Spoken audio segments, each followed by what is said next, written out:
দর্শক, আপনারা দেখতে পাচ্ছেন ত্রয়োদশ জাতীয় সংসদ নির্বাচনকে সামনে রেখে সার্বিক আইন শৃঙ্খলা পরিস্থিতি স্বাভাবিক রাখা এবং অবাধ, সুষ্ঠু ও শান্তিপূর্ণ নির্বাচন নিশ্চিত করতে ভোলার বোরহানউদ্দিন উপজেলায় যৌথ বাহিনীর টহল কার্যক্রম জোরদার করা হচ্ছে।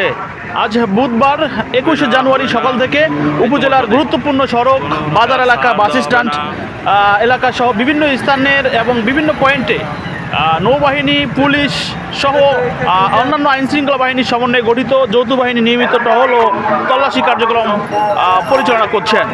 স্থানীয় সাধারণ জনগণ যৌথ বাহিনী টহলকে স্বাগত জানিয়ে বলেন, এতে তাদের মাঝে নিরাপত্তাবোধ বৃদ্ধি পেয়েছে এবং শান্তিপূর্ণ পরিবেশে ভোটাধিকার প্রয়োগে সহায়ক হবে। প্রশাসন সূত্রে জানা গেছে, নির্বাচন শেষ না হওয়া পর্যন্ত উপজেলার এই যৌথ বাহিনীর টহল এবং নিরাপত্তা কার্যক্রম অব্যাহত থাকবে।